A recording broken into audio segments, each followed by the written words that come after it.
sabi nga ninyo, noon, hindi pwede. Dahil natatakot, nag-iilang, hindi kakayanin. Pero ngayon, bakit hindi magpila ng kaso sa Pilipinas?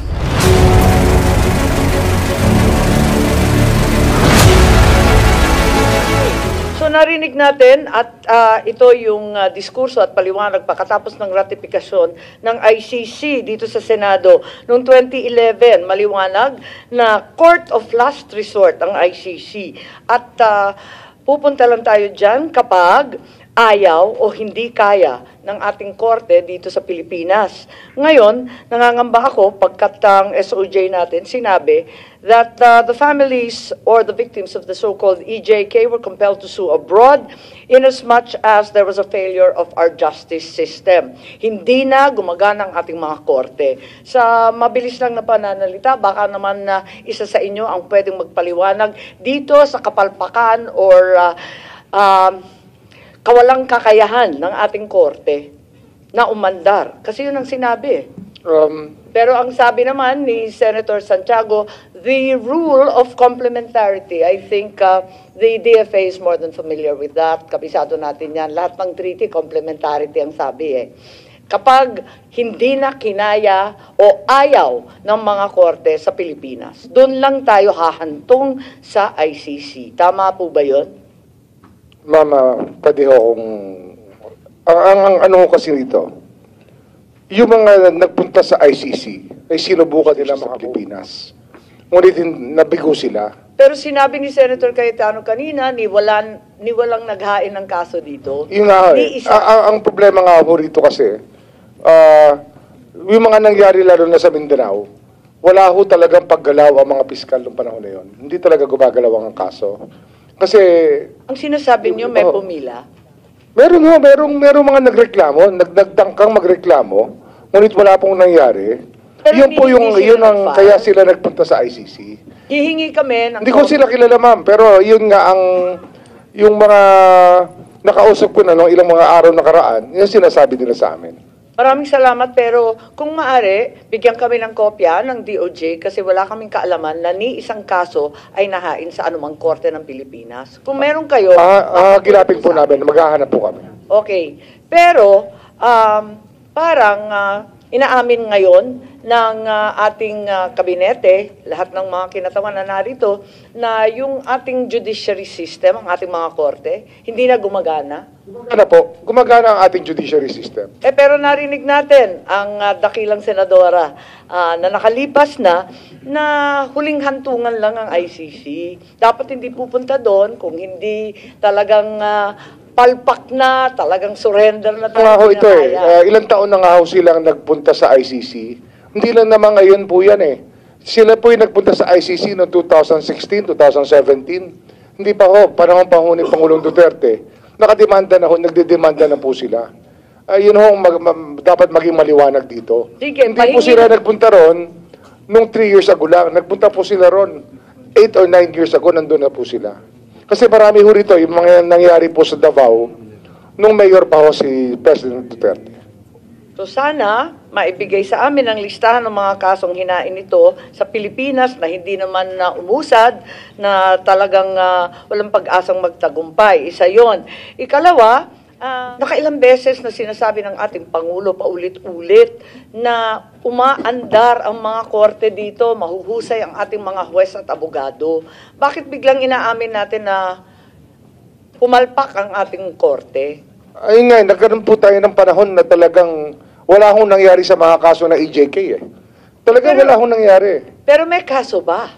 Nga ho wala nga, hindi police report nga, wala Ganun ho kahirap imbestigahan ang mga kasong yan. Magsisimula kasi tayo, pag tayo po'y nabigyan ng ulat na may nagdedemanda, ang una po natin hahanapin police report. Kasi at least sila po ang naglalagay ng recording ng lahat ng pangyayari sa kanilang mga komunidad. Kung police report po wala, saan kayo magsisimula ngayon? Tapos sa mga police na ilipat na sa iba't ibang lugar, wala na makausap. Si General Marbil nandito, si General Torre nandito, siguradong pagtitibayin nila na araw-araw may murder sa blatter ng pulis. Pangkaraniwan na krimen Hindi po sa drug war. Hindi po sa drug war. Yan. Sa drug war po, wala pong blatter ang pulis. Marami nga walang bladder eh. Ang problema nga ho dito, napakarami hong namatay na ang death certificate nga nakalagay po cardiac arrest pero may butas po sa ulo mula sa bala. So Yun ang tama yung kakaiba. so yun ang sinasabi ninyo, failure of our justice system. Opo, nung panahon na yun. So, suko nagkaroon tayo tayo ng doon. problema nung panahon na yun na hindi ho talaga maimbestigahan na maayos kasi pati ho ang piskal tinatakot po ng pulis ng panahon na yun eh. Nung panahon na yon. Ngayong panahon ngayon, hindi ba pwede mag-gaya Hindi ngayon ho, mas maayos ngayon kung sapagkat sinisigurado po namin na ang piskal at ang pulis ay magkasama mag-imbestiga ng mga krimen. Hindi na ho katulad ng dati. Kung ano sabihin ng pulis, dapat masunod. Kung mas maayos ngayon, ba't hindi na lang magpila ng kaso dito sa Pilipinas? Maayos na pala eh. Nag-iba na. Hindi ko ho pwedeng tanongin yon sa mga nagdemanda sa ICC. Hindi naman po namin hawak yung mga taong yun eh. Hindi ho namin sila kilala. Ma'am, as a matter of suggestion, if I may, ma'am, as stated by the Secretary of Justice, na yung mga biktima ng EJK, ang mga police report nila ay cardiac arrest pero may buta sa ulo. That numbers in the thousands, ma'am. Why does the Senate try to investigate that and investigate the circumstances surrounding that? Maybe, ma'am, you can come up with a more cohesive report regarding this matter. Yes, I'm ma'am. not trying to put words in your mouth, ma'am, on what to do. It is merely a suggestion.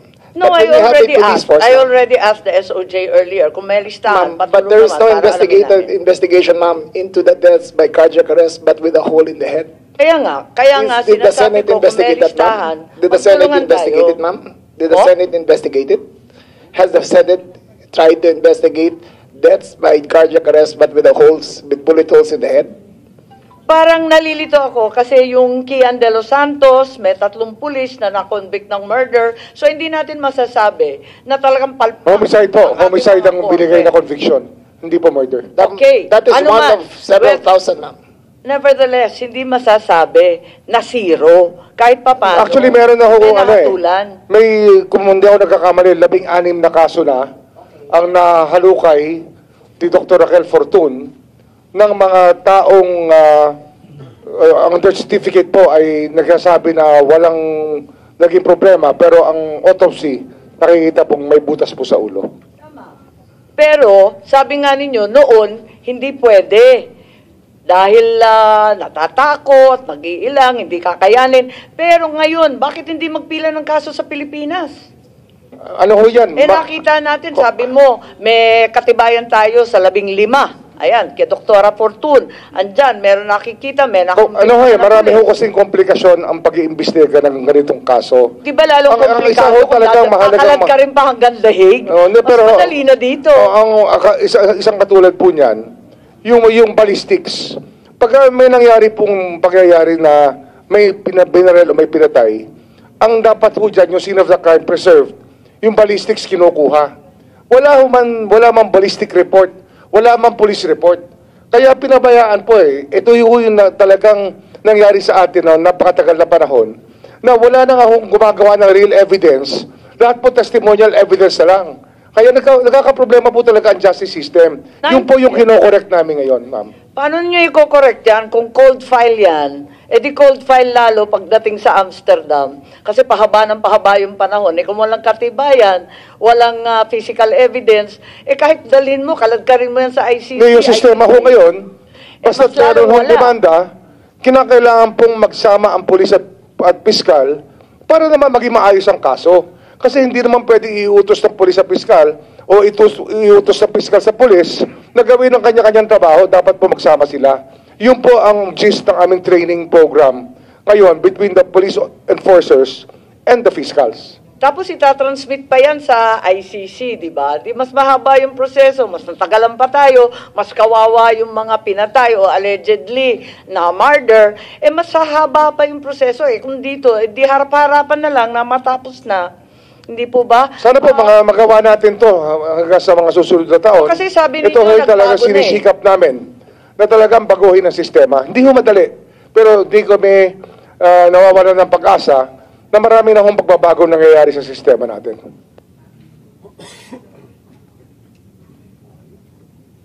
Yes. pwede mag-suspend lang ng 5 minutes or 2 minutes. Everyone can go and have a little boys room break. Konti na lang, pasensya.